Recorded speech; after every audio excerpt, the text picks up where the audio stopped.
முத்துரத வீதியில சித்திரப்பு சோலையில தத்தி வரும் பிள்ளையனை தாங்க வரும் தமிழே, உன்னை முதலில் வணங்குகிறேன்.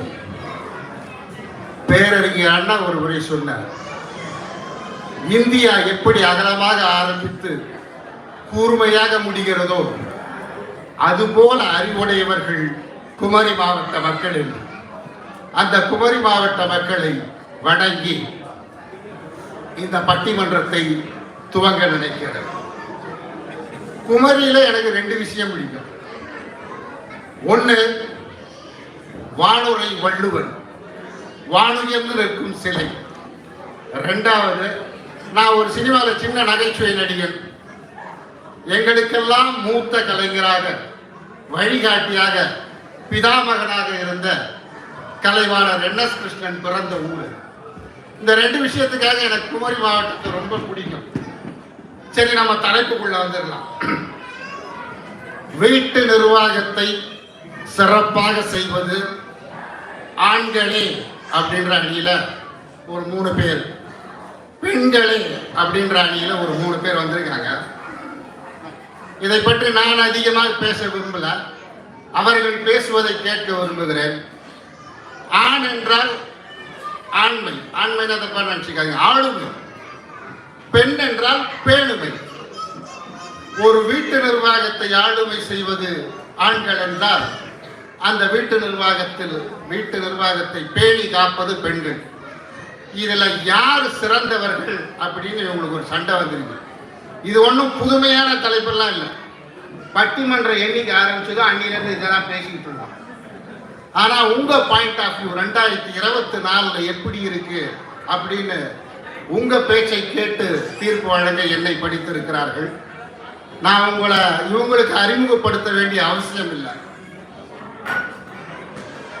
அந்த பின்னால் இருக்கவங்க குடும்ப கதையெல்லாம் பேசிட்டா பாவம் எங்க கதையை கொஞ்சம் கேட்கலாம். கேட்பாங்க, அவங்க முடிஞ்சிச்சுட்டா ஓகே. ஆண்களே என்ற அணியில சகோதரர் லாரன்ஸ் சாஃப்ட்வேர் இன்ஜினியரா இருக்காரு. கிறிஸ்டி போஸ்வெல் ஐசியூல மேனேஜர், நெய்யூர், கன்னியாகுமரியிலிருந்து வந்திருக்காங்க. தம்பி எல்வின் ஐடில டீம் லீடரா இருக்காரு. பெண்களே என்ற அணியில பேச சகோதரி நித்யா அவர்கள் வந்திருக்காங்க. ஜிஜின், அன்பு சகோதரி சரண்யா அவர்கள். ஸோ நான் பேசுவதை குறைத்து கொண்டு இவர்கள் பேசுவதை நாம் கேட்டு தீர்ப்பு நம்ம 2 பேரும் சேர்ந்து சொல்வோம். பிக் பாஸ்ல விஜய் சேதுபதி சொன்ன மாதிரி, ஏன்னா அடி வாங்கும்போது நான் மட்டும் வாங்க கூடாதுல்ல, உங்களையும் கூட்டு சேர்த்துக்க, அதுக்காக தான். சரி, ஆண்களே என்ற அணியில் பேசுவதற்காக அன்பு சகோதரர் லாரன்ஸ் அவர்களை அழைக்கிறேன்.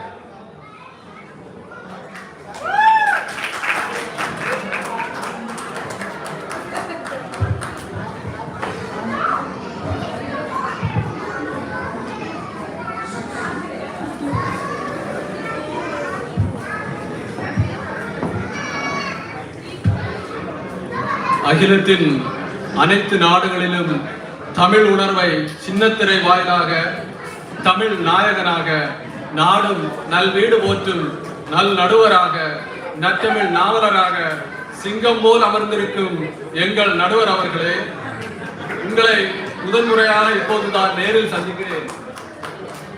ஒருபுறம் பார்த்தால் தலை போல் இருக்கிறீர்கள், மறுபுறம் பார்த்தால் தளபதி போல் இருக்கிறீர்கள். நீங்க வாழ்க்கை மேல ஏழை தளபதினு சொல்லி உதவாங்கிறது யார்? நான் தானே. ஏதோ பார்த்தா கனகராஜ் மாதிரி இருக்கீங்க, உங்களை பார்த்து டக்குன்னு சிரிப்பு வருதுன்னு சொன்னீங்கன்னா நியாயம். ஐயா அடி வாங்க நான் தயாரா இல்லை. நீங்க அப்படி இருக்கீங்க இப்படி இருக்கீங்க, இவர் அப்பேற்பட்ட ஆளுலாம் சொன்னாலும் ஒரு மார்க் கூட போட மாட்டேன். ஒழுங்க பேச வேண்டிய விஷயத்தை மட்டும் பேச. உங்களுக்கு முதல் வணக்கம். அது வணக்கம். அதை போன்று என்னுடன் பேச இருக்கும் சக பேச்சாளர்களே மற்றும் இந்த அரங்கம் முழுவதும் நிரம்பி இருக்கும் கன்னியாகுமரி என் அன்பானவர்களே, உங்கள் அனைவருக்கும் வணக்கத்தை தெரிவித்துக் கொள்கிறேன். நமக்கு தலைவர் கொடுத்திருக்க தலைப்பு, நிர்வாகத்தை சிறப்புடன் செய்வது ஆண்களா பெண்களா? இதை பற்றி பேச விட்டா ஒருவேளை பெண்கள் ஜெயிச்சிருவாங்க. ஆனா நிர்வாகத்தை சிறப்புடன் செய்வதற்கு பெண்களால முடியாது. வீட்டுல சோறு கிடையாதா? பல வீடுகள்ல காலையிலே ஆரம்பிச்சிடுறாங்க, நைட்டு தூங்குற வரைக்கும் பேசுறது பேசிக்கிட்டே இருக்காங்க. பல நேரத்திலையும் இதுல ஏதாவது யூஸ் உண்டான்னு கேட்டா கிடையாது. ஆனா தலைவரே, எனக்கு இன்னைக்கு சர்ப்ரைஸா இருக்கு. ஆண்கள் அணியில இருக்கிற என்ன முதல்ல பேச விட்டுருக்கீங்க. கண்டிப்பா நமக்கு இதை கின்னஸ் புத்தகத்துல பதிவு பண்ணியே. இப்போ நம்ம குடும்பத்திலயோ வீட்டிலேயோ ஒரு கல்யாணம் நடந்துன்னு வச்சுக்கோங்க, பெண்கள் மிக சிறப்பா பண்ணுவாங்க.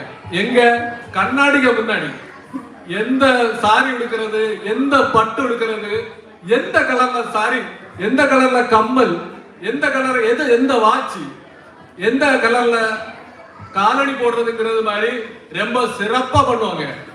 5 மணிக்கு ஃபங்க்ஷன் அப்படின்னா கிளம்புறதுக்கே 5 மணி நேரம் இருக்குது. அப்படி இருந்தா எப்படி அந்த ஃபங்க்ஷனுக்கு கரெக்டா போவாங்க, எப்படி கரெக்டா அதுல முழுமையா பண்ணுவாங்க?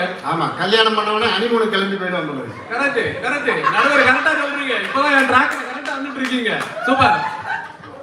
ஆனா ஆனா கரெக்ட், நீங்க சொல்றீங்க கரெக்ட். பாத்தீங்களா, ஆடியன்ஸ் கரெக்டா தெரியுது, நோட் பண்ணிடுங்க நடுவரே. ஆனா ஆண்கள் அப்படி கிடையாது. நூடுல்ஸ் மாதிரி 2 நிமிஷம் தான் டக்குன்னு எடுக்கிறாங்க, போடுறாங்க, வெட்டே இருக்கிறாங்க. அது மட்டும் இல்ல, இப்ப கல்யாணத்துக்கு போனோம்னா எவ்வளவு மொய் வைக்கிறது, எங்க எவ்வளவு வைக்கிறது, நம்ம குடும்பம் ஆச்சு எப்படி பண்ணணுங்கிறது பார்த்து முழுமையா இருந்து சிறப்பா பண்ணுவாங்க. அதுதான் ஆண்கள். நோட் பண்ணிடுங்க தலைவரே, விட்டு போறவங்க அதாவது வந்து சொல்லுவாங்க. அது மட்டும் இல்ல, வீட்டுல பினான்சியலா நம்ம வீட்டுக்கு வருமானத்தை எப்படி கூட்டுறதுங்கிறத ரொம்ப அழகா ஆண்கள் பிளான் பண்ணி ஸ்டாக் மார்க்கெட், ஃபாரெக்ஸ் மார்க்கெட் போல பல வர்த்தக இதுலயும் முதலீடு பண்ணி, இல்ல ஃபிஷ் மார்க்கெட், இதுக்கு போறது கூட நம்ம தான். ஆமா ஆமா, எல்லாம் சொல்லிடுங்க. எந்த மார்க்கெட்டா இருந்தாலும் லாஸ்ட் ஆண்கள் வருமானத்தை ஈட்டுவாங்க தலைவரே. இந்த வருமானம் நம்ம வீட்டு வளர்ச்சிக்கு ரொம்ப முக்கியமானது தலைவரே, அதை நோட் பண்ணிடுங்க. அதுக்கப்புறம் சிம்பிளா சொல்லணும்னா, வீட்லயோ இல்ல வேற எங்கேயாவது ஒரு ரிஸ்க் சினாரியோ வந்துன்னு வச்சுக்கோங்க, பெண்கள் என்ன பண்ணுவாங்க நடுவரே? அழுதுகிட்டே இருப்பாங்க, அப்படிதானா? ஆமா, அவரு நடுவர் கண்டிப்பா தெரியும், அழுதுகிட்டே இருப்பாங்க. ஆனா ஆண்கள் அப்படி இல்லை நடுவரே. நம்ம வடிவேல் பாஷையில சொல்லணும்னா ரிஸ்க் எடுக்கிற மாதிரி அசால்ட்டா ஹேண்டில் பண்ணிட்டு போயிட்டே இருப்பாங்க. அது மட்டும் இல்ல தலைவரே, குடும்பத்துல உறவினர்களும் நட்பும் ரொம்ப முக்கியமானவங்க. இந்த நட்பும் உறவினரை மேம்படுத்துறதுக்காக அவங்க கூட கொஞ்ச நேரம் டைம் ஸ்பெண்ட் பண்ணலாம் நம்ம நினைச்சு போனோம்னா விடவே மாட்டாங்களே. நீ அந்த ஃப்ரெண்டு கூட போறியா, இந்த ஃப்ரெண்டு கூட போறியா, சரியாவாது, இதெல்லாம் வேலைக்காகாதுன்னு தொடங்கிடுவாங்க. நீங்க சனிக்கிழமை போறீங்களா? இல்ல, நான் போறது இல்ல தலைவரே, கேட்டு தெரிஞ்சு.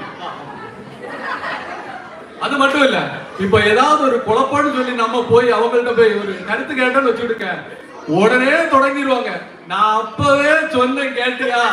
நான் சொன்ன நீ கேட்கறதே இல்ல, என் பேச்சுக்கு விலை இல்ல, நான் கேட்கறது ஒண்ணுமே கேட்க மாட்டான். இப்படிதான் ஆகும். லாஸ்டா நமக்கு என்ன தோணும் அப்படின்னா, நடுவரே எதுக்குடா இங்க போய் கேட்டோம், இதெல்லாம் தேவையாடா அப்படிங்கிற அளவுக்கு ஆக்கி விட்டுருவாங்க நடுவரே. அது மட்டும் இல்ல நடுவரே, 2 நாளுக்கு முன்னாடி என்னோட ஒய்ஃப், நான் ஆபீஸ்ல ஒர்க் பண்ணிட்டு இருக்கிறேன், என்னோட ஒய்ஃப் கூப்பிட்டாங்க.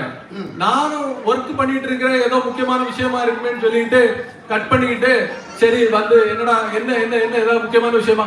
ரொம்ப முக்கியமான விஷயங்க, கண்டிப்பா நீங்க கேட்டாகணும். என்ன அப்படின்னு கேட்டா அவங்க சொல்றாங்க, முந்தா நாள் போட்ட போஸ்ட்ல லைக் கம்மியா இருக்கு, ஏன் நீங்க லைக் போடல? பேஸ்புக்ல லைக் இல்ல, இன்ஸ்டால லைக் இல்ல, யூடியூப்ல லைக் இல்லன்னு சொல்லிட்டு தள்ளி விடுறாங்க தலைவரே. இதெல்லாம் எங்க வீட்டு நிர்வாகத்தை எங்க மேம்படுத்தணும் எனக்கு தெரியல தலைவரே. இதெல்லாம் கேட்கும் போது உங்களுக்கு நல்ல கிளியரா புரிஞ்சிருக்கும் யாரு வீட்டு நிர்வாகத்தை சிறப்புடன் செய்வதில்லை. தலைவர் நீங்களே ஆண்டார், அதனால நான் சொல்ல வர பாயிண்ட் எல்லாம் அப்படியே கப்பி எடுத்திருப்பீங்க. அதனால தீர்ப்பை கண்டிப்பா ஆண்கள் சைடே தாருங்கன்னு சொல்லி வாய்ப்புக்கு நன்றி கொடுக்கிறேன். நன்றி, வணக்கம். மிகச்சிறப்பா பேசினார். இவர் பொண்டாட்டிக்கு லைக் போடுறாரா இல்லையோ, வீட்டுக்கு போனோன்னு அவங்க போடுவாங்க. அது லைக்கா இல்லையான்னு நம்மளுக்கு தெரியாதா? அதுதான் மேட்ரு. அடுத்து இதுக்கப்புறம் பேசுறதுக்கு ஏதாவது இருக்காங்க கையில? ஏன்னா எல்லாத்தையும் பேசி முடிச்சிட்ட மாதிரி இருக்கு. இருந்தாலும் அடுத்த பெண்களே என்ற அணியில் பேசுவதற்காக நித்யா சகோதரி அழைக்கும்.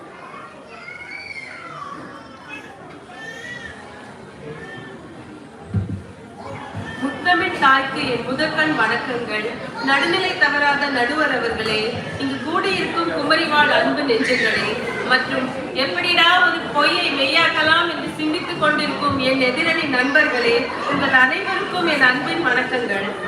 ஐயா, ஒரு மனுஷன் வந்து பொய் பேசலாம், ஏக்கர் கணக்காலாம் பேசிட்டு போய் எப்படிதான் உட்கார்ந்து இருக்காங்கன்னு எனக்கு தெரியல. ஸ்டாக் மார்க்கெட் பத்தி பேசுறாங்க, என்னெல்லாமோ பேசுறாங்க. ஸ்டாக் மார்க்கெட் பத்தி பேச தெரிஞ்ச உங்களுக்கு பக்கத்துல இருக்க சூப்பர் மார்க்கெட்ல போய் ஒரு திங்ஸ் வாங்கிட்டு வர சொன்னா ஒரு 3 பொருள் தான் வாங்கிட்டு வர சொல்லுவோம். அதுக்கு ஒரு 30 போன் கால் பண்ணுவாங்க, அதுல வீடியோ கால் வேற பண்ணுவாங்க. அதுல பண்ணிட்டு அம்மா இங்க சொல்லிட்டாங்க, நடுவராக பண்றாரு. இதுதானே அதுதானே கன்ஃபார்ம் பண்ணினதுக்கு அப்புறமாவும் ரொம்ப கரெக்டா தப்பான ஒரு பொருளை வாங்கிட்டு வந்துட்டு எப்படி வாங்கிட்டு வந்தா பாத்தியான்னு அதுல ஒரு பெருமையா ஒரு லிப்பு கொடுப்பாங்க பாருங்க. ரொம்ப வேதனையா இருக்கும் நடுவர் அவர்களே. நீங்க கார்னோ பக்கத்துல எங்க இருக்கீங்க? இல்லைங்க ஐயா, இது பொதுவான இல்ல என்னமோ எங்க வீட்டுல எட்டி பார்த்தா மாதிரியே பேசுறீங்க. அப்புறம் வந்து நம்ம லாரன்ஸ் அண்ணனுக்கு வந்து அவங்க ஒய்ஃப் மேல என்ன கோவம்னே தெரியலங்க ஐயா. சும்மா மேக்கப் பண்றாங்க, நகை போடுறாங்க, அப்படி எல்லாம் சொல்லிட்டு போய் உட்கார்ந்துருக்காரு. இன்னைக்கு ஒண்ணும் இல்ல, கிளம்பி வர்றதுக்கு முன்னாடி அவங்க வந்து ஒரு சாரி கேட்டுட்டு சொல்லியிருக்காங்க, எங்க நல்லா இருக்கா பார்த்து சொல்லுங்கன்னு மட்டும்தான் கேட்டிருக்காங்க. அதுக்கு இங்க வந்து புலம்புறாங்க, நல்லா ட்ரெஸ் போடலன்னா பொதுவா ஆண்கள் என்ன சொல்லுவாங்க, எங்க கன்னியாகுமரி பக்கம் ஒரு வார்த்தை சொல்லுவாங்க, எப்படி பாரு லெப்ப கணக்கா ட்ரெஸ் போட்டுட்டு வர்றாங்க. லெப்பன்னா ஒரு மாதிரி ஒண்ணும் தெரியாம அப்படி வரேன்னு சொல்லுவாங்க. நல்லபடியா ட்ரெஸ் போட்டுட்டு வந்தா கண்ணாடி முன்னாடி போய் நிக்கிறேன் அப்படின்னு ஏதாவது ஒரு முடிவுக்கு வாங்க. நாங்க இப்படி வரதா அப்படி வரதான்னு ஒரு முடிவுக்கு வாங்க. அதுக்கப்புறம் வந்து ரிஸ்க் எடுக்கிறதெல்லாம் எங்களுக்கு ரஸ்க் சாப்பிடுற மாதிரின்னு வடிவேல் பாண்டியில சொல்லிட்டு போனாரு. பொதுவா ஆண்கள் பாத்தீங்கன்னா இப்போ இருக்க காலகட்டத்துல ஸ்டாக் மார்க்கெட்ல பயங்கர இன்ட்ரெஸ்ட். அவங்களுக்கு ஸ்டாக் மார்க்கெட்ல இன்வெஸ்ட் பண்றதுக்கு முன்னாடி அவங்களே சொல்லுவாங்க, சந்தை அபாயங்களுக்கு உட்பட்டது, கண்டிஷன் சப்ளைன்னு. நீங்க அதெல்லாம் கண்டுக்கிறதே கிடையாது. ஆனா பெண்கள் அதெல்லாம் பார்த்துட்டு சொல்லுவாங்க, எங்க இதுல ரொம்ப ரிஸ்க் இருக்கு, வேண்டாம், அதெல்லாம் முடியாது அப்படின்ட்டு போறது. அப்புறம் அவர் சொன்ன அதே வடிவேல் பாணியில நான் சவால் விட்டதும் போதும், சங்கடப்பட்டதும் போதும்னு அழுதுட்டு வந்து உட்காருவாங்க நஷ்டப்பட்டு. அப்பவும் மனைவி என்ன சொல்லுவாங்க, சரி கவலைப்படாதீங்க, நான் சொன்னப்போ நீங்க கேட்கல, இட்ஸ் ஓகே, நம்ம மறுபடியும் விட்டதை குடிக்கலாம் அப்படின்னு உங்களுக்கு தைரியம் சொல்றது வீட்டுல இருக்க பெண்கள் தான். இதெல்லாம் மறந்துட்டு கொஞ்சம் கூட நன்றியே இல்லாம வந்து உட்காந்து பேசிட்டு இருக்கீங்க. அதுக்கப்புறம் வந்து கொரோனா இவங்க லாரன்ஸ் என்ன சொன்னாரு, பெண்களுக்கு வந்து வீட்டு நிர்வாகத்தை பத்தி என்ன தெரியும், பொருளாதாரத்துல என்ன தெரியும்னு சொல்லி கேட்டாங்க. கொரோனா காலத்துல நிறைய குடும்பங்கள் வந்து ஒரே ராத்திரியில தங்கள் வாழ்வாதாரத்தை இழந்து நிற்கும் போது பெண்கள் அவங்களோட சேமிப்புல இருந்த காசை தான் கொடுத்து மறுபடியும் விட்டதுல அவங்க பல குடும்பங்கள் இன்னைக்கு மேல வந்திருக்குன்னா பெண்களோட சேமிப்புல இருந்துதான். சரிங்களா? அதே மாதிரி வந்துட்டு நாங்க மொய் எழுதுறோம் அப்படின்லாம் சொன்னீங்க. முதல்ல உங்களுக்கு கல்யாணம் இருக்கிறத ஞாபகப்படுத்துறதே வீட்டுல இருக்கிற பெண்கள். நிறைய பேர் பாதிக்கப்பட்டிருக்காங்க. ஆமாங்கய்யா. அதுக்கப்புறம் வந்து மொய் நோட்டுன்னு சொல்லுவாங்க. மொய் எழுத சொல்றாங்கன்னு நொய்னு பேசினா மட்டும் பத்தாது. ஒருத்தங்க நம்மளுக்கு எவ்வளவு செஞ்சாங்கன்றத ஞாபகமா நம்ம ஒரு மொய் நோட்டுன்னு ஒண்ணு இருக்கும். அந்த நோட்டை மெயின்டைன் பண்ணி கரெக்டா அதை திரும்ப செய்யறது வீட்டுல உள்ள பெண்கள் தான். நீங்க அப்படி கிடையாது. 2 நிமிஷத்துல நூடுல்ஸ் மாதிரி ரெடி ஆயிடுவேன்னு சொன்னீங்க. கரெக்ட் தான், ரொம்ப சரியா சொன்னீங்க. ஏன்னா நீங்க பாட்டுக்கு கிளம்பி போயிருவீங்க. ஆனா பிள்ளைங்களை கிளப்பி அவங்களுக்கு சாப்பாடு ஊட்டி அவங்கள குளிப்பாட்டி பிள்ளைங்க பேபி பேக் ரெடி பண்ணி இப்படி எவ்வளவோ இருக்குங்கய்யா. இதெல்லாம் பண்ணிட்டு நாங்க கிளம்பணும்னா 3 மணி நேரம் 5 மணி நேரம் ஆகத்தான் செய்யும். இதெல்லாம் இங்க வந்து புலம்பிட்டு இருக்க கூடாது.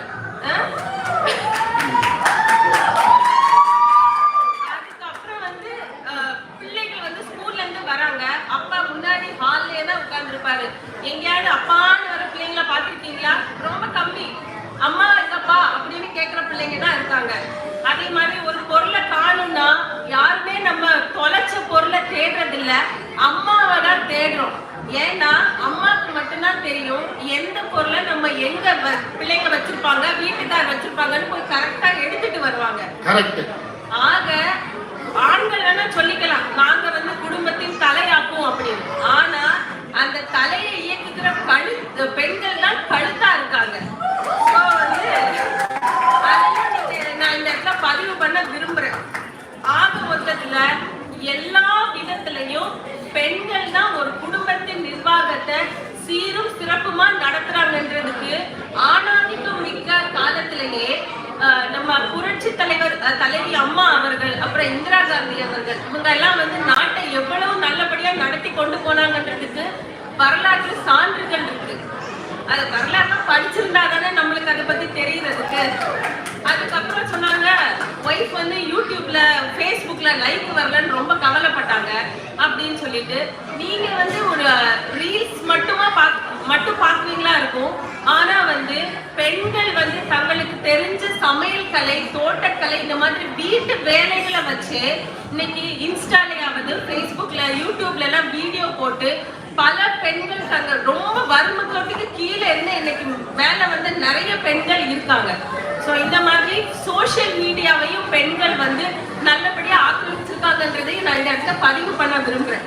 ஆக மொத்தத்துல பெண்கள் தான் வீட்டின் கண்கள், பெண்கள் தான் நம்ம வீட்டு நிர்வாகத்தை சிறப்புடன் கையாளுறாங்க அப்படின்றத இன்னொரு வாட்டி கூட சொல்லி வாய்ப்புக்கு நன்றி கூறி விடைபெறுகிறேன். நன்றி, வணக்கம்.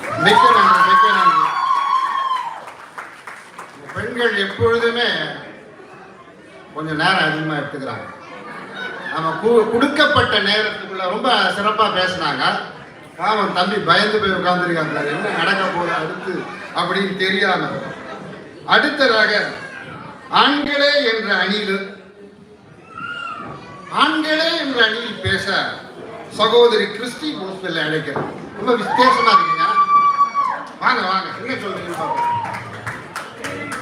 அன்பும் ஆற்றலும் அறிவும் படைத்த நடுவர் அவர்களே, இரு அணியில் அமர்ந்திருக்கும் திறமையான பேச்சாளர்களே, இந்த குளிரிலும் குழுமி இருக்கும் குமரியின் குமரிகளை, குமாரர்களே, உங்கள் எல்லாருக்கும் என் அன்பான மாலை வணக்கத்தை தெரிவித்துக் கொள்கிறேன். அன்பான நடுவர்களே, இன்னைக்கு ஒரு நல்ல ஒரு தலைப்பு தந்திருக்கீங்க. வீட்டு சிறப்பு, வீட்டு நிர்வாகத்தை சிறப்புடன் செய்வது ஆண்களோட நாங்க சொல்றோம், எதிர்கட்சிக்காரங்க அவங்கதான் சொல்றாங்க. என்னன்னா நான் என்ன சொல்றேன் வேணா, ஆண்கள்னா என்ன சுமைனாலும் அதை சுலபமா செய்யறது ஆண்கள் தான். பெண்கள் வந்து அதுக்கு அழுதுட்டே இருப்பாங்க, டைம் எடுப்பாங்க, எல்லாம் அப்படியே பண்ணுவாங்க. அவங்க போய் ஃப்ரீயா பேசுறாங்க, நீங்க அதோட நம்பாதீங்க. நித்யா சிஸ்டர் ஒரு ஏக்கர் கணக்க சொல்லிட்டு போயிட்டாங்க, இனி 2 பேரும் நோட்ஸ் எடுத்துட்டு அவங்களும் வருவாங்க. இவ்வளவு பொய்யா சொல்றதுக்கு 2-3 ஃபிளைட் எடுத்து கன்னியாகுமரியில இந்த டப்ளின் வர வந்திருக்காங்க. எல்லாம் பொய்யா சொல்றாங்க, அவங்க சொல்ல நம்பாதீங்க நடுவர் அவர்களே. சரி, அவங்க நல்லா சொன்னாங்க, என்னன்னா சேவிங் பண்றாங்க, அது பண்றாங்க, இது பண்றான்னு சொல்லிட்டு. அதெல்லாம் சரிதான், சேவிங் பண்றாங்க. ஆனா அதுக்கு நான் ட்ரேடிங் பண்றது யாரு? நடுவர் நீங்களே சொல்லுங்க. சேவிங் பண்றதுக்கு ட்ரேடிங் பண்ணி ஆண்கள் தானே கொடுக்குறாங்க. ட்ரேடிங் பண்றது ஆண்கள் தானே, அதை வச்சுதானே அவங்க சேவிங் பண்றாங்க. ஈட்டுவது நாங்கள் தான். ஆமா, ஈட்டுவது நாங்கள் தான், பதுக்குவது நீங்க. ஆமா, கரெக்டா சொன்னீங்க நடுவர். இது நம்ம ஸ்டாட்டிஸ்டிக்ஸ் படி பார்த்தாலே மேல் ட்ரேடிங் வந்து 45% கூடுதலா இருக்கு பொம்பளைகளை விட.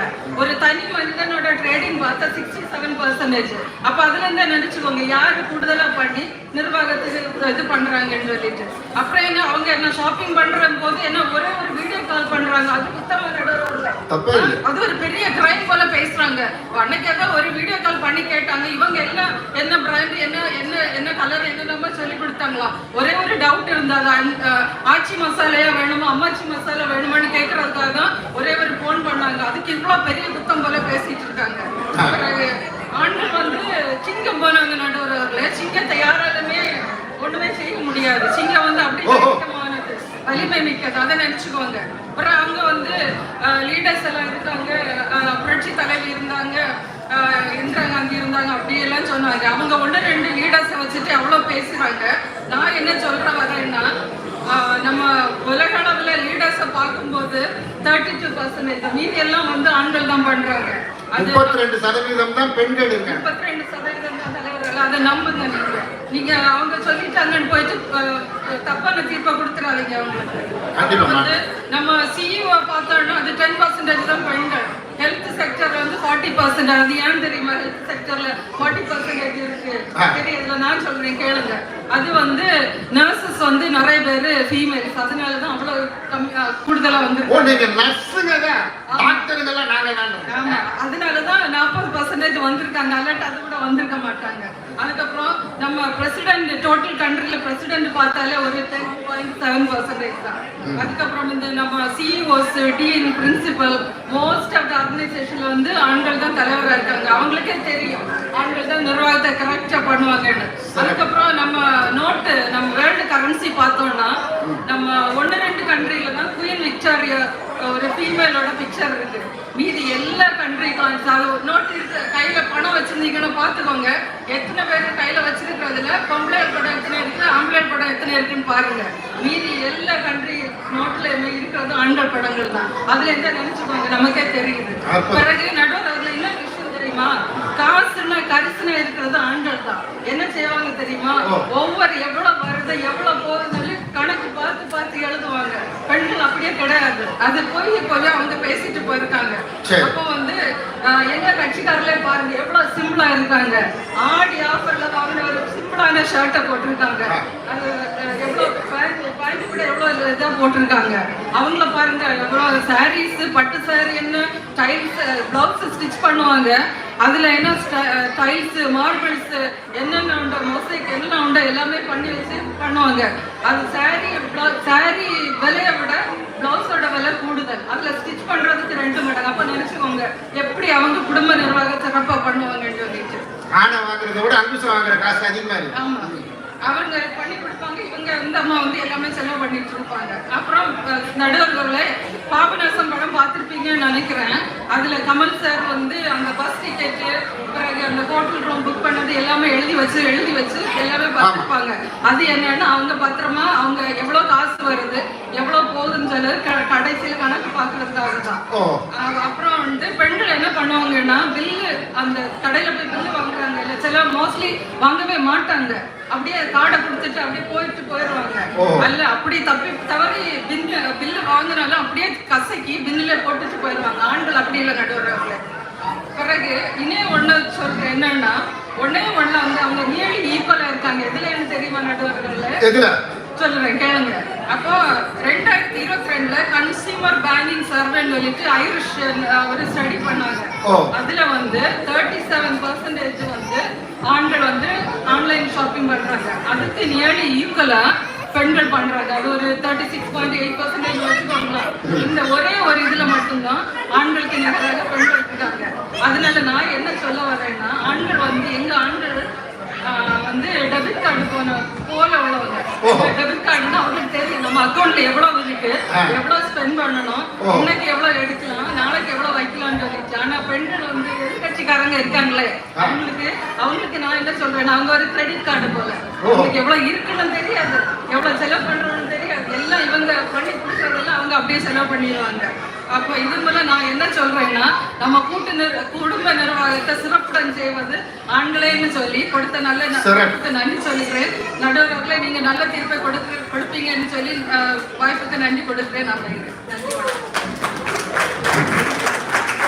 எனக்கு ஏதோ கேப்டன் விஜயகாந்த் படத்தை பார்த்த மாதிரி இருந்தது.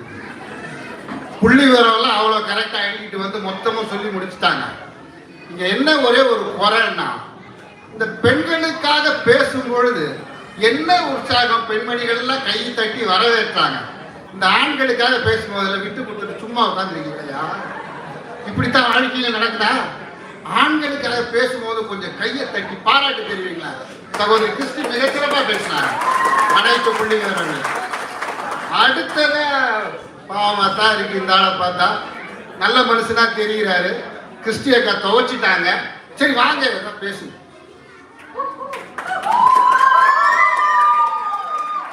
நடுவே அமர்ந்திருக்கும் எங்கள் நடுவர் அவர்களே, நீங்கள் நடுவில் இருப்பதனால் நடுநிலைமையாக தீர்ப்பு தருவீர்கள் என்று நம்புகிறேன். வரும்போது ஆக்சுவலி கொஞ்சம் டீ கொடுத்தாங்க, அதுல கொண்டு போச்சுது எதிர் அணி. அது என்ன பண்றதுன்னு தெரியல நடுவர் அவர்களே. ஸோ என்ன கூட டீ குடிக்கிறீங்களா, டீ குடிக்கலாம் கேட்டுக்கிட்டே இருந்தாரு அந்த மனுஷன்.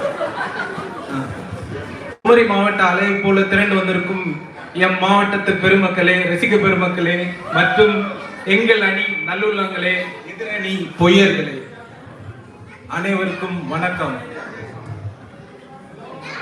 ஸோ இப்போ பாத்தீங்கன்னா வந்த உடனே ஒரு பொய் சொன்னாங்க, நம்ம நடுவரை பார்த்து பொய்ன்னு சொல்ல மிகைப்படுத்தி சொன்னாங்க தளபதினு. அவரு புரிஞ்சுட்டாரு. அதை இவரு பொய்ன்னு புரிஞ்சுக்கிட்டாரு. அதான் என் மனசு கஷ்டமா இருக்கு. ஆனா நம்ம கிறிஸ்டி அக்காட்ட என்ன பொய் சொன்னாங்கன்னு தெரியாது, அங்க போய் உட்காந்துட்டாங்க பாருங்க. ஸோ அதுவும் இல்லாம கிறிஸ்டி அக்காவுக்கு அன்னைக்கு ஒரு நாள் ஃபர்ஸ்ட் ஷிஃப்ட். ஓகேயா, அவங்க வந்து ஹஸ்பண்ட் சொல்லிட்டு போனாங்க, குழந்தைங்களை பார்த்து ஸ்கூலுக்கு அனுப்பிச்சு விட்டுருங்க. அவர் அண்ணன் என்ன பண்ணாருன்னா ஒரு வேக்யூம் கிளீனர் எடுத்தாரு, பொண்ணு தலையில எப்படி வச்சு ஒரு போடி டைல் போட்டு விட்டாரு, ஸ்கூலுக்கு டிஃபன் பாக்ஸ் எல்லாம் கொடுத்து அனுப்பிச்சு விட்டாரு. வேற ஏதோ பஸ்ல ஏத்தி விட்டாரு, டிஃபன் பாக்ஸ்ல சாப்பாடு இல்லை. என்ன சொல்றேன்னு தெரியல நடுவர். அவரு ஸ்கூல் பஸ் காலேஜ் பஸ்ல அனுப்பிச்சிட்டு இருக்காரு. குழந்தை சீக்கிரமா வளரட்டும். இருக்கலாம் நடுவர்களே. அதே மாதிரி நம்ம லாரன்ஸ் அண்ணன் அழகா சொன்னாரு, மொய் கவர். அண்ணே வணக்கம்.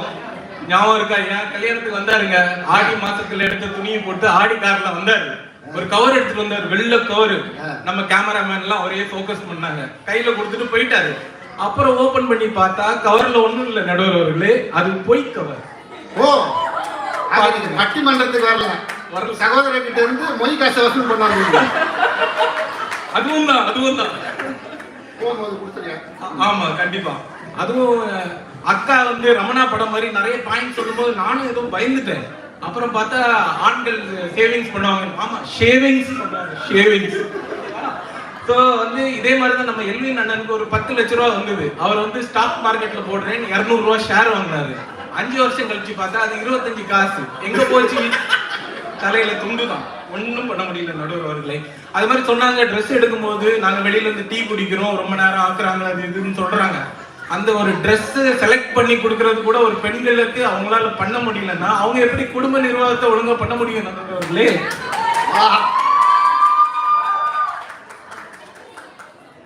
அதே மாதிரி இவ்வளவு டைம் எடுத்துக்கிறாங்கன்னு சொல்றது பாத்தீங்கன்னா, இந்த பெண்கள் டைம் எடுக்கிறதுக்கு ரீசன் இருக்கு. கரெக்டா பண்ணணும். நம்மள மாதிரி ஆண்களை மாதிரி எடுத்தோன்னு சொல்லி பண்ண முடியாது. அதனால அவங்க டைம் எடுக்க தான் செய்வாங்க.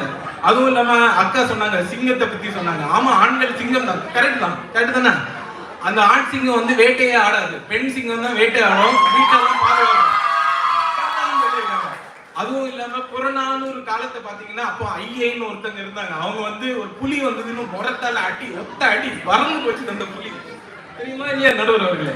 அந்த அடி மறக்காம தான் இன்னும் அமைதியாவே இருக்கணும். ஆமா. அதுவும் இல்லாம ஆடி மாசம் ட்ரெஸ் எடுத்து போட்டு வரேன்னு சொன்னாங்க. அன்னைக்கு ஒரு ஃபங்க்ஷனுக்கு வந்திருக்காங்க, எல்லாரும் ஒரே கலர் ட்ரெஸ், ஒரே டிசைன். இதெல்லாம் எங்க போய் சொல்ல நடுவர் அவர்களே? கரெக்ட். அது மாதிரி நம்ம பாபநாசம் படத்தை பத்தி சொன்னாங்க. அக்கா நாசமா போச்சு. இந்த அக்கா ஃபுல்லா படத்தை பார்க்கல. அந்த படத்துல டிக்கெட் எல்லாம் எடுத்து வைக்கிறதுக்கு ரீசனே வேற. அக்கா என்னெல்லாமோ சொல்றாங்க பாருங்க. எதுக்கு டிக்கெட் எல்லாம் எடுத்து வைக்கிறாங்க? கொலையை இது பண்றதுக்காக பண்றாங்க. அக்கா பாத்தீங்களா வேற ஒரு சிந்தனையில இருக்காங்க. இதுக்கு கொஞ்சம் பாதுகாப்பாக பக்கத்துல இருக்கவங்களா இருங்க. அதுவும் இல்லாம நடுவர்களே நோட்டு பாயிண்ட். அதாவது நம்ம ஊர்ல காஃபி டே அப்படின்னு ஒண்ணு உண்டு, தெரியுமா? அது வந்து ஓனர் ஹெட்ஜே, அவருக்கு வந்து 7000 கோடி கடன். அவர் என்ன பண்ணாருன்னா தூக்கு போட்டு செத்து போயிட்டாரு. அப்புறம் அந்த காஃபி டே எடுத்து நடத்துனது யாருன்னு பாத்தீங்கன்னா மாளவிகா ஹெட்ஜே. இப்போ அந்த கடன் எல்லாம் அடைச்சி காஃபி டே சூப்பரா போயிட்டு இருக்கு நடுவர்களே. யாரு பண்ணாங்க? அதுவும் இல்லாம நீங்க பாத்தீங்கன்னா எல்லாம் சொல்றாங்க, எங்க பெண்கள் வந்து பெர்சன்டேஜ் கம்மியா இருக்காங்க எம்பில எல்லாத்துலயும். ஆமா, அப்படிதான் இருப்பாங்க. ஏன்னா எங்க விடுறீங்க, அதுக்குள்ள மெட்டர்னிட்டி லீவ் போட விட்டு அமுச்சு விட்டுறீங்க. அவங்க எப்படி முன்னேற முடியும்? ஆண்கள் அவன் கடமையை செய்யணும். அதுவும் இல்லாம பாத்தீங்கன்னா வீட்டுல 4 குழந்தைகள் இருக்குன்னா 4 பேருக்கு என்ன சாப்பாடு, எந்த பஸ்ல அமுச்சு விடணும், அதுவும் இல்லாம அந்த வீட்டுல இருக்க புருஷனையும் பாதுகாக்கிறது அந்த பெண் தான். எல்லாமே கரெக்டா நடுவர்களே. அதெல்லாம் நீங்க ஆமா. அடுத்து அதே மாதிரி இப்போ ஒரு ஆணுக்கு காசு வந்ததுன்னா என்ன பண்ணுவோம் நடுவர்களே? ஒரு காசு உங்களுக்கு கொஞ்சம் நிறைய வந்துருச்சுன்னா என்ன பண்ணுவீங்க? வீடு வாங்க மாட்டீங்க, இந்த காரு இல்ல பைக் வாங்கணும்னு நினைப்பீங்க, கரெக்டா? ஆனா அந்த பெண் தான் முதல்ல கல்யாணத்துக்கு அப்புறம் என்ன பண்ணுவாங்கன்னா, அவங்க ஒரு வீடு வாங்குவோம் அப்படின்னு சொல்லி உங்களை வாங்க வைக்கிறது அந்த பெண்கள் தான்.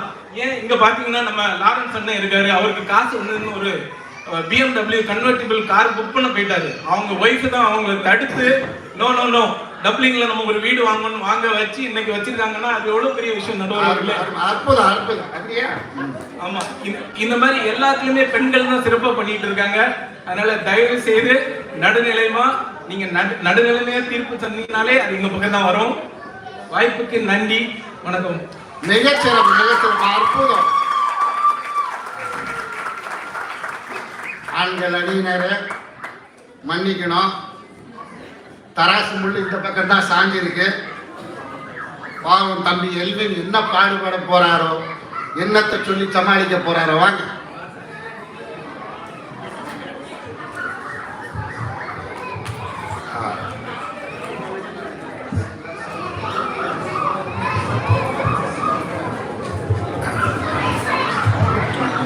ஓகே.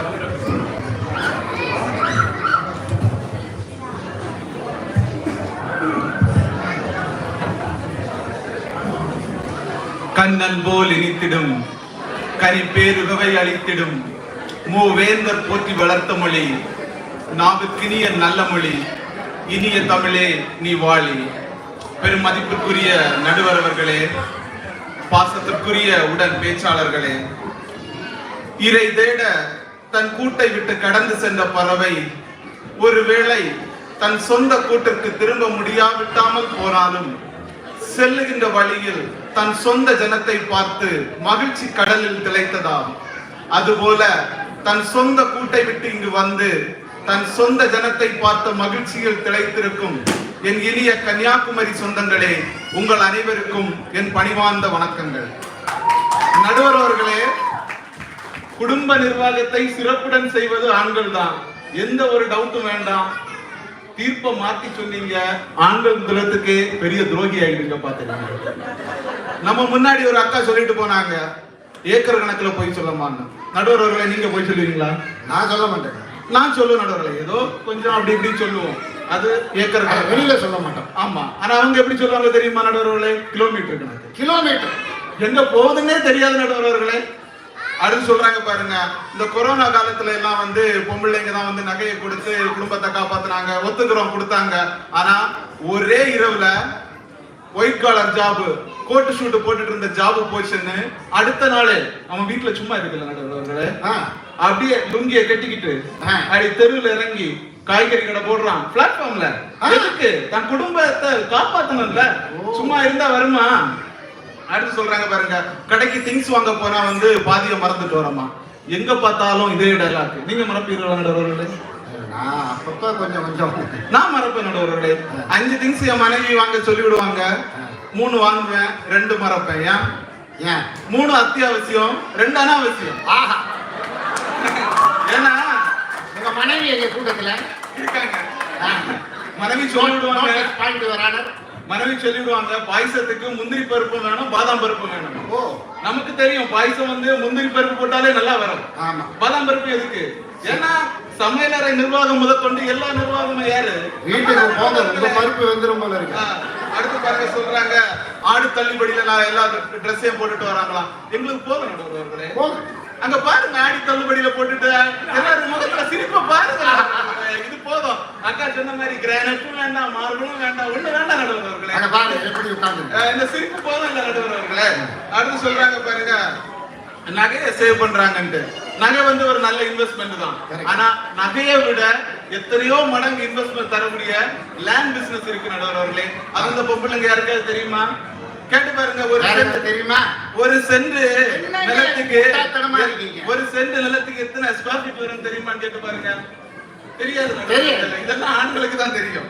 அடுத்து சொல்றாங்க பாருங்க, குழந்தைங்களை ஒழுங்கா வளர்க்கல நடுவர்கள். இங்க பாருங்க, இந்த குழந்தைங்கள்ல யார்கிட்ட இருக்கா? அப்பாட்ட இருக்கா, அம்மாட்ட இருக்கா?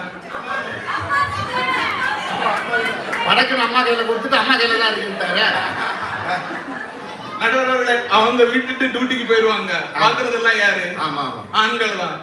நிகழ்ச்சிக்கு வந்ததுல இருந்து பாக்குறேன், நான் பாத்துக்கிறேன், போய் பாம்பஸ் பாத்துக்கலாம் அப்படின்னு நிறைய பேர் அனுப்புறான். பாத்துறீங்க நடுவர்களே. இதுல இன்னொன்னு, 2 போதும்னு சொன்னா கேட்க மாட்டேங்கிறாங்க, 4 வேணுமா? என்னது? குழந்தைங்க. நடுவர்களே, இந்த ஆண்கள் எல்லாம் வந்து யாருன்னா, ஒவ்வொருத்தருக்கும் எப்படி பட்டம் வேண்டு ஒரு கவிஞன் வந்து அழகா அப்படி நங்குன்னு அப்படி மண்டல் இறங்குற மாதிரி சொல்றாரு பாருங்க. குலை தள்ளிய அன்னைக்கவள் குலம் வளர்க்கும் வாழை மரம், ஓடி களைத்த தந்தைக்கவன் விழுதென தாங்கும் ஆலமரம், நம்பி வந்த மனையானவள் கொடியென படரும் அரச மரம், பெற்றெடுத்த குழந்தைக்கு ஞானம் உதிக்கும் போதி மரம், பெற்றெடுத்த குழந்தைக்கு ஞானம் உதிக்கும் போதி மரம், இப்படிப்பட்ட ஆண்களை அங்க தப்பா சொல்றீங்க? எங்களை பார்த்து மரம் மண்டேன்றாங்க. அதான் எத்தனை மரம் சொல்லியிருக்காங்க. நடுவர் அவர்களை, இன்னும் நீங்க குடும்ப நிர்வாகத்தை சிறப்பா செய்யறதுல ஆண்களுக்கு ஒரு பெரிய பங்கு என்னன்னு கேட்டீங்கன்னா, பொதுவாகவே இந்த கன்னியாகுமரி மாவட்ட மக்கள்ல ஒரு 10-15 வருஷத்துக்கு ஜெனரேஷனுக்கு முன்னாடி நீங்க போய் பாத்துக்கிட்டீங்கன்னா, கொஞ்சம் பினான்சியலா டெவலப் ஆனவங்க பாத்தீங்கன்னா ஒருத்தங்க கண்டிப்பா வந்து ஃபாரின்ல இருந்திருப்பாங்க. ஃபாரின்ல வந்து எப்படிப்பட்ட வேலைன்னா நம்ம இங்க இருக்கிற மாதிரிப்பட்ட வேலையெல்லாம் கிடையாது. 45 டிகிரி வெயில்ல வேலை பார்க்கணும், காலையில இருந்து சாயங்காலம் வரைக்கும். தலைகீழா நின்று பெயிண்ட் அடிக்கிறான். இதெல்லாம் யாருக்காக? குடும்ப வளர்ச்சிக்காக. நடுவர் அவர்களே, இந்த குக்கர் இருக்கு பாத்தீங்களா, குக்கர் கூட ஒரு கட்டத்துல அழுத்தம் தாங்காம விசில் அடிச்சு அப்படியே உளறிடும். ஆனா இந்த ஆண்களுக்கு அதுக்கு கூட வழி இல்லைங்க நடுவர் அவர்களே. அடுத்து சொல்றாங்க பாருங்க, இந்த ட்ரெஸ் எடுக்க போகும்போது வந்து கூட போய் எடுத்து கொடுக்கலையா? நம்ம எடுத்து கொடுத்தா போடுவாங்களா நடுவர் அவர்களே? நீங்க சொந்த அனுபவத்தை என்கிட்ட கேட்கறாங்க. நடுவர் அவர்களே, காலையிலே போறாங்க, சாயங்காலம் ஆனாலும் அந்த சேல்ஸ்மேன் எல்லாம் பாவம். நடுவர் அவர்களே, நீங்களே பாத்தீங்கன்னா தெரியும், அந்த துணி கடையில எல்லாம் ஒரு 2 மாசத்துக்கு மேல எந்த சேல்ஸ்மேனுமே வேலை பார்க்கறாங்க. ஏன் அப்படி? ஏன்னா அந்த மனுஷனை பாடா படுத்துறது. 2 டைலாக், இந்த கலர்ல வேற டிசைன் இருக்கா, வேற கலர்ல இந்த டிசைன் இருக்கா. இதுக்கு நம்ம போய் காலையில இருந்து சாயங்காலம் வரை நிக்கணுமா நடுவர் அவர்களே? அற்புதம். அடுத்து பாருங்க, இந்த குடும்ப நிர்வாகத்துல சிறப்பாக பங்கு வகிக்கிறதுக்கு ஆண்களுக்கு மெயின் பங்கு என்னன்னா, இந்த இன்கம் டாக்ஸ் ஃபைல் பண்றது எல்லாம் எப்படி பண்ணணும், காருக்கு இன்சூரன்ஸ், வீட்டுக்கு இன்சூரன்ஸ், ஹெல்த் இன்சூரன்ஸ், இதெல்லாம் எங்க கம்மியா கிடைக்கும், ஒரு 3 இடத்துல கேட்போம், 4 இடத்துல கொட்டேஷன் வாங்குவோம். இதெல்லாம் வாங்கி சிறப்பா செய்யறது யாரு தான் நடுவர் அவர்களே? ஆண்கள் தான். அடுத்து பாத்தீங்கன்னா, இந்த ஆபத்தான பணிகள் செய்யறதெல்லாம் யார் நடுவர் அவர்களே? இந்த சுரங்கத்துல எல்லாம் ஆண்கள் தான். எல்லாம் குடும்ப வளர்ச்சிக்காக செய்யறது. அடுத்து பாத்தீங்கன்னா, இந்த குடும்ப நிர்வாகத்திற்கு ஆணிவேரா இருப்பது யார் நடுவர் அவர்களே? ஆண்கள் தான். இந்த சைடுல இருக்கிற இந்த அல்லு சில்லுங்கள் தான் வந்து ரொம்ப அதிகமா கத்து நடுவர் அவர்களே. சல்லி வேறுங்க சலம்பல் பண்ணிட்டு. ஆமா. அடுத்து அந்த விட்டு கொடுக்கிற தன்மை யார்கிட்ட இருக்கு பாருங்க நடுவர் அவர்களே? ஆண்கள்கிட்ட தான். ரூபாய் நோட்டு கொடுத்தால் மகிழ்ச்சி வருமா, தங்க கட்டி கொடுத்தால் மகிழ்ச்சி வருமா, வைடூரியம் கொடுத்தால் மகிழ்ச்சி வருமா? விட்டு கொடுத்தால் தான் மகிழ்ச்சி வரும். அப்படி விட்டு கொடுத்தாதான் குடும்ப நிர்வாகத்தை சிறப்பா செய்ய முடியும். அதை ஆண்களால் மட்டும்தான் செய்ய முடியும். ஆண்கள் கண்ணீர் துளிகளை கணிக்க முடியாது. குடும்ப நிர்வாகத்திற்காக ஆண்கள் செய்யும் கடமை துளிகளுக்கு அளவே கிடையாது என்று சொல்லி ஒரே ஒரு சின்ன, நம்ம ஒரு பேச்சு வழக்கில் சொல்லணும்னா ஒரு சிறிய உதாரணம் நடுவர் அவர்களே சொல்லுங்க. ஆண்கள் வந்து குடும்ப நிர்வாகத்தை சிறப்பா நடத்துறதுக்கு நம்ம முன்னாடி உள்ள தலைமுறையில குடும்ப நிர்வாகத்தை சிறப்பா நடத்தலைன்னா அந்த பையன் சொல்ற ஒரே வார்த்தை, எங்க அப்பா அன்னைக்கு ஒழுங்கா இருந்திருந்தாருன்னா நான் இன்னைக்கு நல்லா இருந்திருப்பேன். அதே இது ஒழுங்கா நடத்தி இருந்தாருன்னா சொல்லுவான், எங்க அப்பா அன்னைக்கு அந்த இடத்துல ஒரு 2 சென்ட் இடத்தை வாங்கி போட்டாரு, நாங்க இன்னைக்கு நல்லா இருக்கோம். இதுதான் நடுவர்களை குடும்ப நிர்வாகத்திற்கான சிறந்த உதாரணம். நல்லதொரு தீர்ப்பை தருவீர்கள் என்ற நம்பிக்கையில் அமர்கிறேன். நன்றி. நன்றி நன்றி நன்றி. மிக சிறப்பா கவிதைகள், கடி ஜோக்குகள் பலவற்றையும் சொல்லி இவங்களை ரொம்ப நாசம் பண்ணிட்டீங்க. இந்த பக்கம் தராசு இறங்கிடுச்சு. பாவம் சின்ன பாப்பாவா இருக்காங்க. நீங்க பேசுறீங்களா இல்ல திருப்ப சொல்லிடவா? இல்ல பேசுறாங்களா? ஆஹா, வாங்க பேசுங்க பாப்போம்.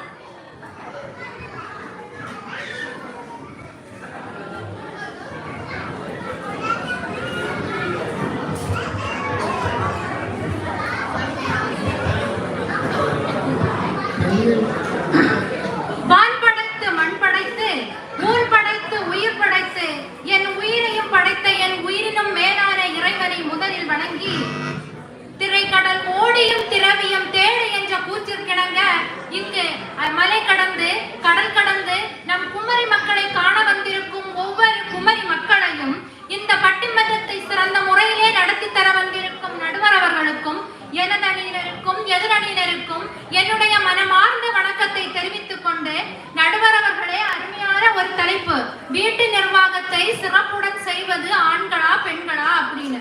நடுவர் அவர்களே, எதிரணியில இருக்கிறவங்க எல்லாம் வந்து ஆஹா ஓஹோ அப்படின்னு பேசிட்டு போனாங்க. என்னென்ன சொல்றாங்க பாத்தீங்களா? கம்பி கட்டுற கதை எல்லாம் சொல்லிட்டு இருக்காங்க.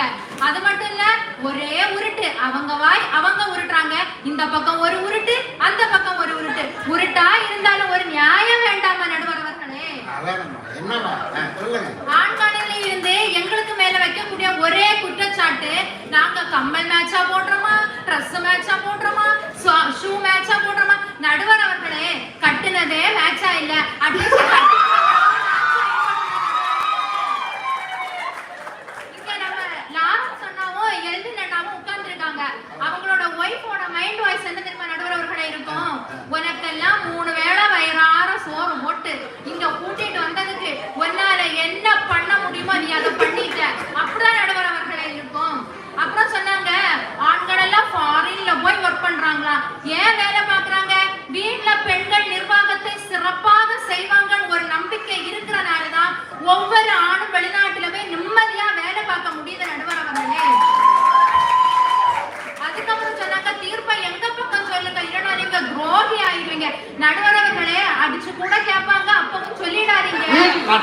நீங்க நியாயமா பேசினாலே பெண்கள் பக்கம் கண்டிப்பா தீர்ப்பு வரும் நடுவர் அவர்களே. அப்புறம் ஆண்கள் வந்து 2 நிமிஷத்துல நூடுல்ஸ் மாதிரி ரெடி ஆயிடுவாங்களாம். நடுவர் அவர்களே, பிரியாணி சாப்பிட்டுருக்கீங்களா? வெயிட் பண்ணி பொறுமையா பண்ணதான் டேஸ்ட் அதிகம். நாங்களும் பொறுமையா ரெடி ஆகி வந்தா லேட்டா வந்தது லேட்டஸ்டா வருவோம் நடுவர் அவர்களே. Super star. இவங்க எல்லாம் பேசும்போது எனக்கு ஒரு அழகான ஒரு பாடல் ஞாபகம் வருது, யாரும் பயந்து ஓடிடாதீங்க.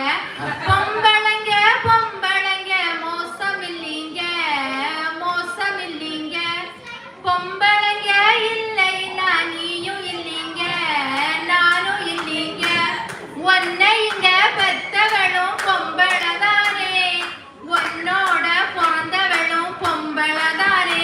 நடுவர் அவர்களே, பெண் இல்லைன்னா உலகமே இல்லை நடுவர் அவர்களே. அப்புறம் நான் ஸ்கூல் படிக்கும் ஒரு அழகான ஒரு வாக்கியம் உண்டு, பெண் இல்லாத வீட்டுல புல் முளைத்திடலாம், ஆனால் புதல்வர்கள் முளைத்திடுவதில்லை அப்படின்னு. பெண்கள் இல்லாத வீடு, நம்ம ஒரு அந்த அம்மா வீட்டுக்கு போனோம்னா 2 நாள் கழிச்சு வந்தா வீடு வீடாவே இருக்காத நடுவர் அவர்களே. நம்ம ஹஸ்பண்ட் ஒரு வாட்ச் காணலன்னு கேட்பாங்க, ஏமா அந்த வாட்ச் எங்க இருக்குன்னு பாத்தியா அப்படின்னு. டேபிள் மேல இருக்குன்னு சொல்லுவோம், ஆனா கண்ணு தெரியாது, நாமளா போய் எடுத்து கொடுப்போம். வீட்டுல இருக்க ஒரு திங்ஸே ஒன்னால பார்த்து எடுக்க முடியலன்னா எப்படி நடுவர் அவர்களே ஆண்கள் எல்லாம் வீட்டு நிர்வாகத்தை பார்ப்பாங்க? அப்புறம் என்னன்னா, பெண்கள் காலையில எழுந்துச்சு வீட்டுல நம்ம ஹஸ்பண்டுக்கு பிடிச்சத சமைச்சு, குழந்தைக்கு என்ன பிடிக்கும்னு அதையும் பார்த்து, அப்புறம் ஹஸ்பண்ட் ஆபீஸுக்கு அனுப்பி, குழந்தையும் ஸ்கூலுக்கு அனுப்பி, தானும் வேலைக்கு போய் நைட்டு வீட்டுக்கு வந்து கூட நைட்டுள்ள ரொட்டீனை பார்த்து, நைட்டு தூங்கும் போது நாளைக்கு என்ன வைக்கணும் அந்த மாதிரிதான் யோசிச்சுட்டு தூங்குவாங்க. ஆனா ஆண்கள் எப்படி தெரியுமா நடுவர் அவர்களே, மல்லாக்கப்படுத்து விட்டத்தை பார்த்து தூங்குறதுல எவ்வளோ சந்தோஷம்.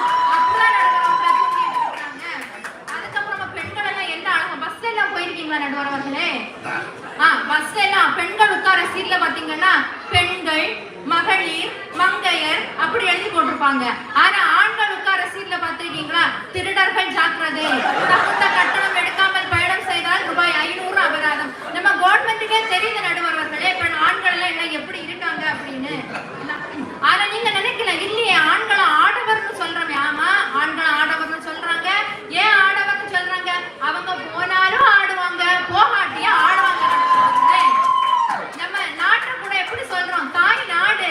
நம்ம மொழிய தாய் மொழி. நம்ம நதியை கூட கங்கா, யமுனா, சரஸ்வதின்னு சொல்றோம் நடுவர் அவர்களே. அததான் அந்த காலத்திலே உணர்த்துற விதமாக அழகான பாடல் வரிகள் உண்டு. பெண்ணே நீயும் பெண்ணா, பெண்ணாகிய ஓவியம், பெண்ணல்ல பெண்ணல்ல ஊதாப்பூ. ஆனா ஆண்களுக்குள்ள பாட்டை கேட்டிருக்கீங்களா நடுவர் அவர்களே? என்ன பாட்டு? போடா போடா புண்ணாக்கு. நடுவர் அவர்களே, ஆண்கள் எல்லாம் வீட்டு நிர்வாகம் பார்க்கணும்னு சொல்லிட்டு நீங்க வீட்டுல பண்ற ஒவ்வொன்றுமே தேவையில்லாத ஆணிதான் நடுவர் அவர்களே. அப்புறம் ஒரு குழந்தை அழும் பொழுது கூட அம்மா என்றுதான் அழும். 5 அறிவு படைத்த ஜீவன் கூட அம்மா என்றுதான் சொல்கிறது. குழந்தைக்கு நம்ம ஸ்கூல்ல கத்து கொடுக்கும் போது கூட மாதா, பிதா, குரு, தெய்வம் அப்படின்னு தான் நடுவர் அவர்களை சொல்லி கொடுக்குறாங்க. அப்புறம் எனக்கு ஒரு சந்தேகம் நடுவர் அவர்களே, உங்களுக்கு தீமு தீப்பின்னா என்னன்னு தெரியுமா? தீமு தீப்பியா? ஆமா நடுவர் அவர்களே, வேற எதுவும் இல்ல. திருமணத்திற்கு முன், திருமணத்திற்கு பின். ஆண்கள் திருமணத்திற்கு முன் எப்படி தெரியுமா நடுவர் அவர்களே, அப்படியே வாழைப்பழம் மாதிரி பேசுவாங்க நடுவர் அவர்களே. ஒரு பெண்ணை பார்க்கும்போது, அன்பே நீதான் என் வாழ்க்கையில் கிடைத்த தேவயானி அப்படின்னு சொல்லுவாங்க. இதே ஒரு 10 வருஷம் முடியட்டுமே, நீ எல்லாம் என் வாழ்க்கைக்கு தேவயானி அப்படின்னு சொல்லுவாங்க.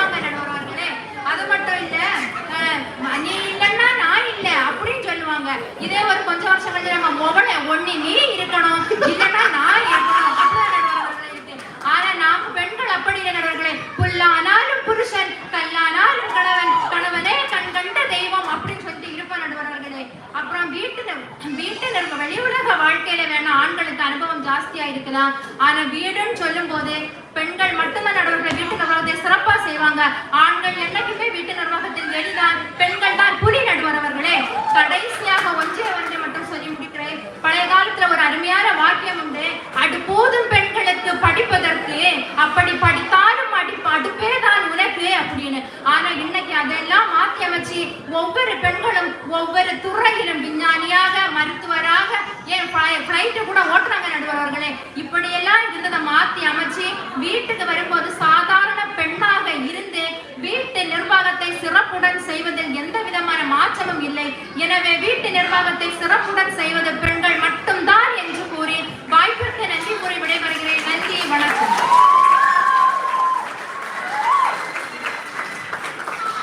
தீபாவளி முடிஞ்சு இத்தனை நாள் கழிச்சு ஒரு சரவணி பட்டாசா அற்புதமான கருத்துக்கள் எல்லாம் எடுத்து வச்சிருக்காங்க.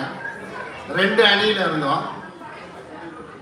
ஒரு விஷயம், நான் தீர்ப்புக்கு போறதுக்கு முன்னால இந்த மாதிரி நிறைய பட்டிமன்றங்கள்ல இங்க இருக்கிற வேறு சிலர் கூப்பிட்டுருக்காங்க. நிறைய இடத்துல போய் நான் பேச்சாளனாகவும் பங்கெடுத்து இருக்கேன், நடுவராகவும் இருந்திருக்கேன். நிஜமாகவே சிறந்த தயாரிப்புடன் வந்து 6 பேருமே ஒரு பேச்சாளர்களின் அளவுக்கு மிகச்சிறப்பாக பேசுங்க. அவங்களுக்கு ஒரு கைத்தட்டுதல் கொடுக்கணும். நான் கூட இங்க வர வரைக்கும் ஏதோ ஆண் என்றால் ஆளுமை, பெண் என்றால் பேணுமைலாம் ஏதோ எழுதிட்டுலாம் வந்தேன். இங்க வந்தாதான் தெரியுது பெண் என்பவளுக்குள் ஆண்மை வந்திருக்கிறது. அவளும் இந்த குடும்பத்தை ஆளுமை செய்கிறார். அவளும் வெளியே சென்று பொருள் ஈட்டுகிறார். அதே போன்று ஆணுக்குள்ளேயும் அந்த பேணுமை வந்து விட்டது. அவர்களும் குடும்பத்திற்கு தேவையான, அதாவது ஆண் பெண்ணாகவும் பெண் ஆணாகவும் மாறி மிகச் சிறப்பாக ஒரு குடும்பத்தை நடத்தி கொண்டிருக்கிறார்கள். நம்ம ரொம்ப பின்னாலெல்லாம் போவோம். இது ஒரு ஆணாதிக்க சமூகம், நம்ம எல்லாருக்குமே தெரியும். ராஜா அந்த குடும்பத்தில் இருப்பான், வெறும் மகாராணி அப்பப்போ சீனுக்காக வந்துட்டு போவோம். இதுதான் வந்து இங்கே சுற்றி நடக்கிற நிலைமை. ஆனால் இத்தனை நூற்றாண்டு காலமாக ஆணாதிக்க ஒரு சமூகத்தில் எனக்கு தெரிஞ்ச பெண்கள்லாம் படிக்க வந்ததே ஒரு 40-50 வருஷத்துக்கு முன்னாலதான். சுதந்திரத்துக்கும் தாண்டி அப்போ முத்துலட்சுமி ரெட்டி அப்படி இப்படி நாங்கள் இங்க 1-2 பேர் தான் இருந்தாங்க. அதுக்கப்புறம் பெண்கள் வந்து இத்தனை நூற்றாண்டு கால ஓட்டத்தை இப்பொழுது பெண்கள் வந்து ஆண்கள் கூட சமன் செய்திருக்காங்க. ரொம்ப சீரியஸா பேசுறதுனால எல்லாரும் என்ன முறைகிறீங்கன்னு நினைக்கிறேன். ரொம்ப அழகா கவிப்பேரரசு வைரமுத்து ஒரு கவிதை சொல்வார். மனைவி என்பவள் கட்டிலறைக்கும் சமையலறைக்கும் ரன்னெடுத்தே ரணமாகி போனால் இந்த இல்லறம் எனும் கிரிக்கெட்டு அப்படின்னு சொல்வார். ஆனால் அந்த நிலை மாறி இப்பொழுது சமைக்கின்ற கரங்களும் சரித்திரம் படைப்பதை பூமி பார்க்க வேண்டும். இலக்கிய பெண்ணுக்கு இலக்கணம் நீ என வாழ்ந்து காட்ட வேண்டும் என்ற நிலையில இப்ப பெண்கள் வந்து நின்று இருக்காங்க. ரொம்ப ரொம்ப சின்ன விஷயம். இப்ப கொரோனான்னு ஒண்ணு வந்து எல்லாமே நம்ம வந்து பெருசா அந்த இலக்கியத்தை சொல்லி இந்த பாடலை சொல்லி இவர்கள் பேச்சாற்றலை காட்டி அதெல்லாம் சொல்லுவாங்க. அந்த கொரோனான்னு ஒன்று வந்து ஆண் இடிஞ்சு போய் உட்காந்துட்டான். ஆண் இடிஞ்சு போய் உட்காந்துட்டான். பெண் ஒரு பக்கம் ஓன்னு அழுகுறான். அழுது முடிச்சு 2 மணி நேரம் கழிச்சு கண்ணை தொலைச்சிட்டு முந்தானை எடுத்து இடுப்புல சொருகிட்டு, என்னையா வேணும் உனக்கு, என்ன வேணும், இட்லி கடை போடுறியா, போடுற பணம் வேணுமா? இந்த கொரோனால 2 பேர் தான் கடை திறந்து வச்சிருக்கோம். நீங்க போய் இந்த 10 வீடு வாங்கினேன், ஷேர்ஸ்ல போட்டேன், அவன் எல்லாம் கடையை செஞ்சு போயிட்டான். 2 பேர் தான். ஒன்னு டீ கடை நாயர் மகனை எந்த போலீஸ் வந்தாலும் அவன் தான் திறந்து வச்சான். இன்னொன்னு நம்மை காக்க வந்த ரட்சகன் சேட்டு கடையில், அந்த சேட்டு கடையில எடுத்துட்டு போய் கொடுத்து கொரோனாவில் வழி நடத்துது. என் வீட்டுல இருந்து நிறைய நகை போயிருக்கு கொரோனா. அந்த அந்த ஆற்றல் பெண்களுக்கு உண்டு. இந்த நல்ல ஞாபகம் வச்சுங்க, ஆண்கள் வந்து சம்பாதிக்கிறதுக்கான எல்லா ப்ரிவிலேஜும் நம்மளுக்கு இருந்தது, நமக்கு முன்னுரிமை இருந்தது. ஆனால் பெண்களுக்கு அது கொடுக்கப்படவில்லை. இருந்தாலும் தமிழ்நாட்டில் இல்லை, இப்போ அயர்லாண்டில் இருக்கோம் நம்மெல்லாம்.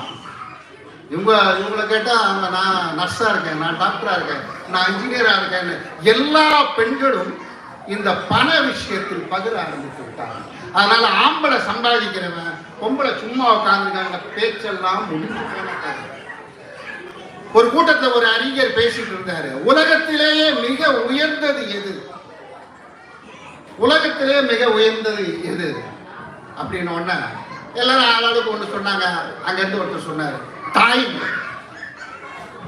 எந்த ஆணும் குழந்தை பெற்று தனியா அந்த தாய்மை தான் உலகத்திலேயே உயர்ந்தது அப்படின்னு அடுத்த கேள்வி ஒண்ணு போட்டாரு. ஏப்பா எல்லாம் சொல்லுங்க, உலகத்திலேயே மிக தாழ்ந்தது எது அப்படின் போது அவன் திருடுறதுன்னா பொய் சொல்றதுன்னா பிறன்மனைன்னா என்னென்னவோ சொன்னான். அப்ப அவர் சொன்னாரு, அதுவும் தாய்மை தான். ஏங்க உயர்ந்தது தாய்மைட்டு எப்படிங்க இழிந்ததும் தாய்மை என்கிறீர்கள்? ஒரு பெண் கரு உருவாகிய பிறகு இந்த கருவுக்கு சொந்தக்காரன் இவன் என்று காட்ட ஒரு ஆண்மகன் இருக்க வேண்டும். அப்பொழுது அந்த தாய்மை மிக உயர்ந்ததாக போற்றப்படும். ஆக ஒவ்வொரு பெண்ணின் வெற்றிக்கு பின்னால் நீங்க பாத்துங்க, பழமொழி சொல்லுவாங்க, ஒரு ஆணின் வெற்றிக்கு பின்னால் ஒரு பெண் இருக்கிறாள் என்று சொல்லுவாங்க. ஆனா ஒரு பெண்ணின் வெற்றிக்கு பின்னால் பல ஆண்கள் இருக்காங்க. இதை மறந்துடக்கூடாது. அது அப்பாவா இருக்கலாம், அண்ணனா இருக்கலாம், தம்பியா இருக்கலாம், தாய் மாமனா இருக்கலாம், கட்டிய கணவன் மிகப்பெரிய ஒரு தூணாக பெண்ணுக்கு இருப்பாங்க. நீங்க நல்லா யோசிச்சு பாருங்க. நம்ம இந்த இதெல்லாம் இப்படி பேசிக்கிட்டே இருக்கோம். ஆண் பெண் என்று பார்த்தா இங்கே நாம் வாழ்வோம். இங்க ஒரு தலைப்புக்காக ஆண் பெண்ணு கொடுத்துட்டோம்.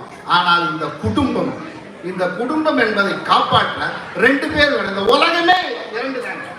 உலகம் ஒருமையில இருந்தா, ஆதாம் மட்டும் படைச்சிருந்தா, ஏவாளை படைக்காம விட்டுருந்தா நாம் எங்கே இருக்கிறோம்? ஆணும் பெண்ணும் கலந்ததுதான். ரொம்ப அழகா கவிஞர் வாலி ஒரு பாடல்கள் சொல்லியிருப்பார். வாலிபங்கள் ஓடும் வயதாக கூடும், ஆனாலும் அன்பு மாறாதது, மாலையிடும் சொந்தம் முடிவோட்ட பந்தம் பிரிவென்னும் சொல்லே அறியாது. எவ்வளோ சண்டை போடுறோம், எவ்வளோ சச்சரவு இருக்கு, எவ்வளோ பிரச்சனைகள் இருக்கு. இருந்தாலும் ஆணும் பெண்ணும் சேர்ந்து இந்த குடும்பத்தை தாங்குவதால் தான் இந்த குடும்பங்கள் மிக மிக வலுவாகவும். நாம இருந்த நம்ம அப்பாவுக்கு தெரியாது, நம்ம அப்பா கிட்ட இல்லாத வசதி நம்ம கிட்ட இருக்கு. நம்ம அப்பா சம்பாதிக்காத பணத்தை நாம் சம்பாதிக்கிறோம். இது நாம் இருவரும் சேர்ந்து செய்கிறோம். அழகாக ஒரு பாட்டு ஒன்று இருக்கு. எப்படி ஒரு கணவனும் மனைவியும் இருவரும் இணைந்தால்தான் ஒரு குடும்பம் வளர முடியும். அழகான உதாரணம் சொல்லியிருப்பான் நம்ம பாட்டுல. செம்புல பெயர் நீர் போல் மழை பெய்த உடனே செம்மண்ல மழை கலர்லெஸ் அது மாறி சிவப்பாய் அந்த அந்த சரளை கற்கள் தன்னுடைய உருவை மாற்றிக்கொண்டு அது திரவ வடிவத்துக்கு வந்து விடுகிறது. செம்புல பெயல் நீர் போல் நீங்கள் இருவரும் ஒன்றாக இருந்தால்தான் இந்த குடும்பங்கள் வாழும். ஆகவே நான் என்ன தீர்ப்பு சொல்ல விரும்புறேன்னா, வீட்டு நிர்வாகத்தை சிறப்பாக செய்வது ஆண்களே என்று சொல்லி முடிக்காமல், பெண்களே என்று சொல்லி இந்த பக்கமும் சாய்ந்து விடாமல், இருவரும் இணைந்து நடத்துவதே ஒரு குடும்பத்தின் வெற்றிக்கு மிகப்பெரிய காரணம் என்று கூறி வாய்ப்புக்கு நன்றி கூறி விடைபெறுகிறேன். நன்றி, வணக்கம்.